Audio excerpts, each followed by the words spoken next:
5ই September doctor Sarvepalli রাধাকৃষ্ণনের জন্মদিনে সাব্রুম মহকুমার অন্তর্গত জলেফা কমিউনিটি হলে মহকুমা ভিত্তিক শিক্ষক দিবস পালন করা হয় মহকুমার 3 বিদ্যালয় পরিদর্শকের আহ্বানে।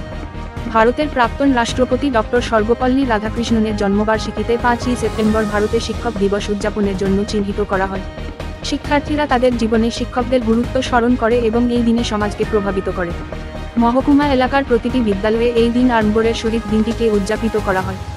ডক্টর সর্বপল্লী রাধাকৃষ্ণন ছিলেন একজন বিশিষ্ট শিক্ষাবিদ, ভারতরত্ন বিজয়ী এবং ভারতের প্রথম উপরাষ্ট্রপতি এবং দ্বিতীয় রাষ্ট্রপতি। 1888 সালের 5ই সেপ্টেম্বর তিনি জন্মগ্রহণ করেন।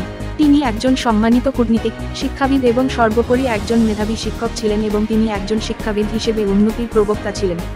বিদ্যালয়ের পরিদর্শক জার্নাম মগের উদ্বোধনী ভাষণের মধ্যে দিয়ে মহকুমা ভিত্তিক শিক্ষক দিবসের শুভ সূচনা হয়। শিক্ষক দিবসের তাৎপর্য এবং ডক্টর সর্বপল্লী রাধাকৃষ্ণনের জীবনী বিশ্লেষণ করেন সাতোচা ব্লকের নবনির্বাচিত চেয়ারপারসন প্রভাস রোড। বিশেষ অতিথির হিসাবে উপস্থিত ছিলেন সাব্রুম নগর পঞ্চায়েতের চেয়ারপারসন রমা পোদ্দার দে, বিশিষ্ট সমাজসেবী তাপস লোল প্রমুখ। এদিন অবসরপ্রাপ্ত মহকুমা এলাকার শিক্ষকদের স্মারক লিপি প্রদানের মাধ্যমে সম্মানিত করা হয়। শ্রদ্ধেয় সর্বপল্লী রাধাকৃষ্ণন যিনি আছে, উনিও এই আমার ছাত্রদের মতো একসময় স্টুডেন্ট ছিলেন। স্টুডেন্টের পরে লেখাপড়া করে সারা ভারতে ভাইস প্রেসিডেন্ট, পরে দ্বিতীয় প্রেসিডেন্ট ছিলেন। অতটুকু সংক্ষেপে যেটা। আর এর সাথে সাথে আমার টিচার, আমিও টিচার ছিলাম।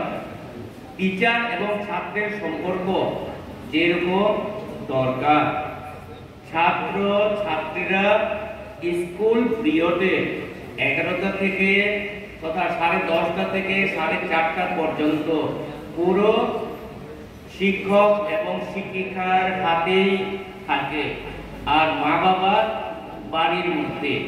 সুতরাং আমাদের টিচারের দায়িত্ব হবে আমার ছেলে মেয়েকে যেরকম আদর যত্ন করে রাখার দায়িত্ব যেরকম, ঠিক টিচাররাও নিজের মনের থেকে যদি আজকের দিনটাতে যদি আমরা প্রতিজ্ঞা করি যে আমার স্টুডেন্টদের আমার নিজের ছেলের মতো, ছেলে মেয়ের মতো আদর যত্নে, যাতে করে ভবিষ্যতে দেশের প্রতি, মানুষের প্রতি, নিজের আত্মীয় স্বজনের প্রতি, সমাজের প্রতি যদি প্রেম ভালোবাসা সৃষ্টি করাতে পারি, তাহলে আমরা তাদেরই বলবো যে উনি একজন শিক্ষক।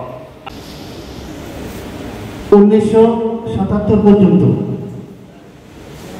ওনার জন্মদিনটি সর্বপল্লী রাধাকৃষ্ণনের জন্মদিন হিসেবে পালিত হতো, কিন্তু ওনার কিছু ছাত্র ওনাকে যখন বলেছিলেন যে আপনার জন্মদিনকে আমরা বিশেষভাবে পালন করতে চাই, তিনি তখন ওদের অনুরোধ করল যে আমার জন্মদিন আমার নামে পালন না করে শিক্ষকদের নামে উৎসর্গ করে দাও।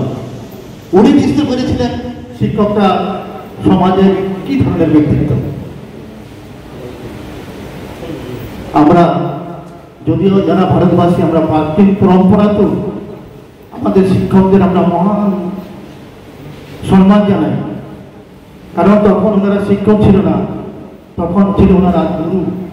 7 সকালে জিবি ইন্দ্রনগর হাই স্কুলের সামনে মনীষ দেব নামে বয়স 45 এক ব্যক্তি মৃতদেহ উদ্ধার।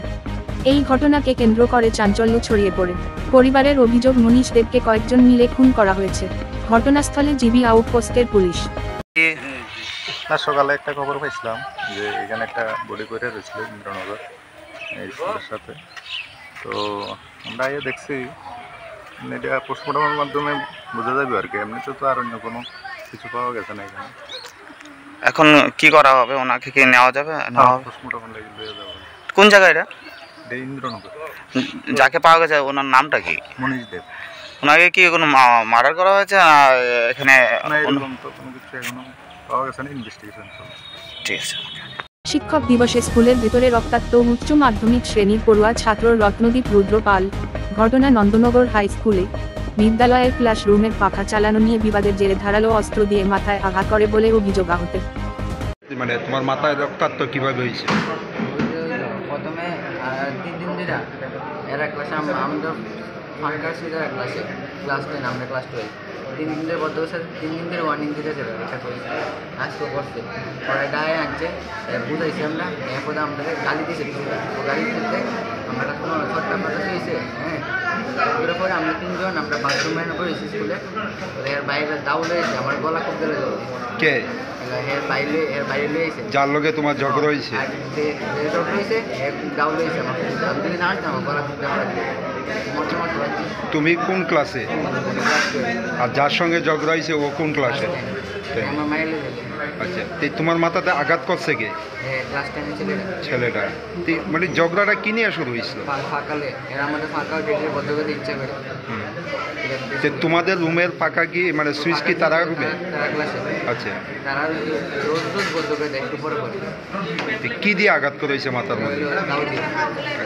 যে সময় ঘটনা হয়েছে বা এর আগে কি তোমাদের শিক্ষকরা আসছিল স্কুলের মধ্যে শিক্ষকরা তো উনিও নেই রেসপন্সই নেই এরা আমার হয়েছে গেটে খুলে নেয় আমার গেটে খুলে নেয় গেটে হসপিটাল চাবি আনে না তালা করতে দেয় না এরা কুচ্ছু করে এই জন্য ক্লাসে সব স্কুলের পাতা ফোটা এক সব টিচার পুরোই অনেক রেসপন্স নেই আয়া যদি মাইক করতে হলে এই তো কুচ্ছু বাইরে স্টুডেন্টটাই কেমন আমার আঘাত করছে স্কুলে না যে মাথা আঘাত করছে হে তো স্কুলেরই হ্যাঁ কি বাইরের ছেলেরা রেডি আছে এতে কি মানে তোমাদের টিচাররা বাধা দিচ্ছে না কিছু দিচ্ছে না এরা চুপচাপ দাঁড়িয়েছে এরা আটকাইছেও না কিছু করছে না প্রতাপনারে নাবালিকা ধর্ষণ আটক একজন আগরতলা প্রতাপগড় সুভাষনগর এলাকায় 9 বছর 8 মাসের এক শিশুকে ধর্ষণের চেষ্টা করলেন সাধুটিলার বাসিন্দা 17 বছরের এক যুবক জানা গেছে কালী পূজা বিসর্জন শেষ করে বাড়িতে ফিরে মা যখন ডাকাডাকি করছিল তখন মেয়ে কোন উত্তর দিচ্ছিল না কিছুক্ষণ পরে ঘর থেকে বের হয়ে আসলো সেই যুবকটি মা ঘরে গিয়ে মেয়েকে অসংলগ্ন অবস্থায় দেখতে পায় তখনই মেয়েকে জিজ্ঞাসাবাদে করে পুরো ঘটনা জানে মা তারপর ছেলেটিকে আটক করে রাখে বাড়ির লোকসহ এলাকাবাসী পরবর্তী সময়ে পূর্ব আগরতলা থানার পুলিশ গিয়ে মেয়েটি সহ ছেলেটি ও মেয়ের মা ও ছেলের বাবাকে থানায় নিয়ে আসে জানা গেছে ছেলে ও নাবালক বয়স 17 সারা দেশ যখন কলকাতার আরজি কর নিয়ে উত্তাল তখন ত্রিপুরাতে একের পর এক চলছে নারী নির্যাতন কালকে একটা সুভাষনগর একটা ঘটনা হয়েছে একটা রেপ কেস হয়েছে একটা মাইনর মায়া ছেলেটাও মাইনর তো আমরা খবর পেয়ে গেছি যখন একটা মায়াটার এখান থেকে আনা হয়েছে ছেলেটাকে ডিটেইন করা হয়েছে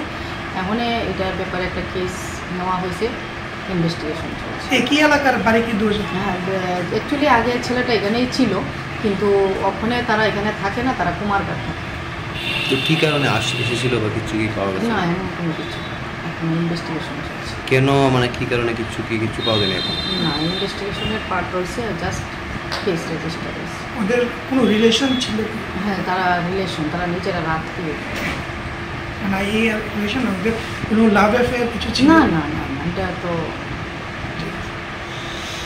বন্যার করাল গ্রাসে মুহুরী নদীর পাড়ে বিপজ্জনক অবস্থায় ঝুলে থাকা দুটি দালান ঘর সিল করে দিল বিলোনিয়া মহকুমা প্রশাসন যে কোনো সময়ই ভেঙে পড়তে পারে ব্লিডিং বুলি যার ফলে জীবনহানির সম্ভাবনা রয়েছে সবকিছুর নিরিখে বৃহস্পতিবার বিকেল 5:30টা নাগাদ বিলোনিয়া মহকুমা প্রশাসন আধিকারিকরা ছুটে গিয়ে সিল করে দিল 2টি ব্লিডিং মহকুমা প্রশাসনের পক্ষ থেকে নোটিশ ঝুলিয়ে প্রতিটি দোকানে তালা মেরে সিল করে দেওয়া হয় ভারী বর্ষণের জেরে মুহুরী নদীর জল ভয়ঙ্কর রূপ ধারণ করে জলের স্রোতে বয়ে নিয়ে যায় একুল উকুল দুকুলের বসতবাড়ি দেবালয় শ্মশান ঘাট দোকানপাট রাস্তাঘাট গাছপালা সবকিছুই এর ফলে খরস্রোতা নদীর গতিবেগের কারণে দুপাশের জায়গার মাটি নদীর গর্ভে চলে যাওয়াতে ব্লিডিং দুইটির নিচের মাটি সরে গিয়ে বিপজ্জনক অবস্থার মধ্যে দাঁড়িয়ে রয়েছে জনস্বার্থে ও মালিকদের স্বার্থে এই বিল্ডিং দুটি সিল করে দেওয়া হয়েছে বলে জানান বিলোনিয়া অতিরিক্ত মহকুমার শাসক আশিস বিশ্বাস এই দিন অতিরিক্ত মহকুমা শাসক ছাড়াও উপস্থিত ছিলেন ডিসিএম সনদ দেওয়ান ডিসিএম সঞ্জয় শীল ও অরিজিৎ পাল সহ অন্যান্য আধিকারিকরা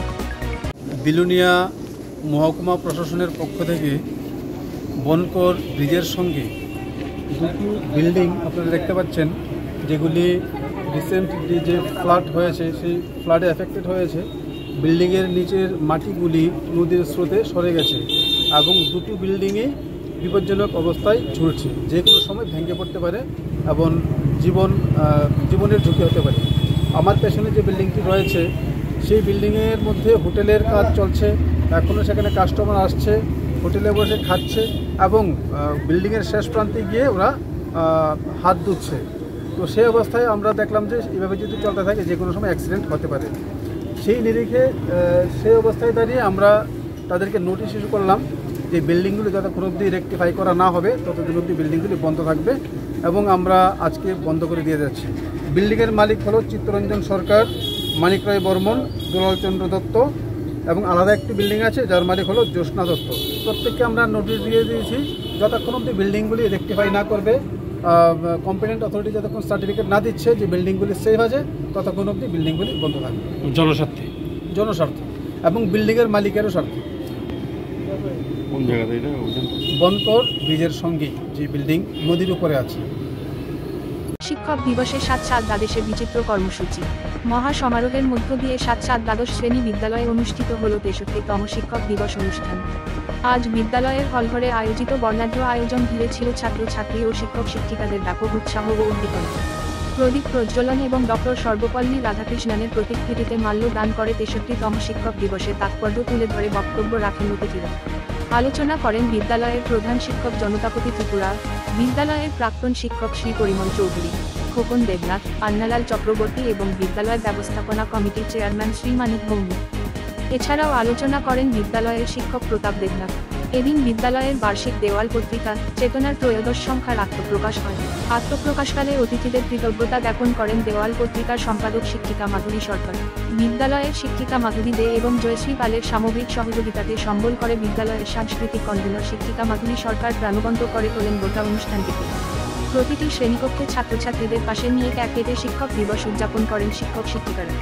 ছাত্রছাত্রীদের আবৃত্তি, সঙ্গীত ও নৃত্যকলা মাতিয়ে রাখে গোটা হলটিতে। ছাত্রছাত্রীদের আঁকা ছবি দিয়ে চিত্র প্রদর্শনীয় হয় এদিন। বেজায় খুশি ছিল ছাত্রছাত্রীরা। বাড়ির গৃহস্থের অনুপস্থিতিতে ভয়ানক চুরি কাণ্ড সংঘটিত হয়। ঘটনা উত্তর জেলার ধর্মনগর থানাধীন দেওয়ানপাশা ৩ নং ব্রিজ সংলগ্ন বৈথানবাড়ি রোড এলাকায়। জানা যায় গতকাল ভোরের ট্রেনে বাড়ির গৃহস্থ সপরিবারে চিকিৎসার উদ্দেশ্যে রওনা হয়। এই সুযোগ নিয়ে বুধবার গভীর রাতে বাড়ির গৃহস্থের অনুপস্থিতিতে ঘরের তালা ভেঙে হানা দেয় চোরের দল। ঘরের সমস্ত জিনিসপত্র তছনছ করে ঘরে থাকা কিছু স্বর্ণালঙ্কার নিয়ে পালিয়ে যায় চোরের দল। পরবর্তীতে ভোরে স্থানীয়রা বিষয়টি প্রত্যক্ষ করতে পেরে খবর দেয় ধর্মনগর থানায়। খবর পেয়ে তড়িঘড়ি ছুটে আসে ধর্মনগর থানার পুলিশ। তবে এই রকম ঘটনা ওই এলাকায় আর কখনোই ঘটেনি বলে জানায় স্থানীয়রা। এই ভয়ানক চুরির কাণ্ড সংগঠিত হওয়ার ফলে চাঞ্চল্য দেখা দিয়েছে গোটা এলাকা জুড়ে।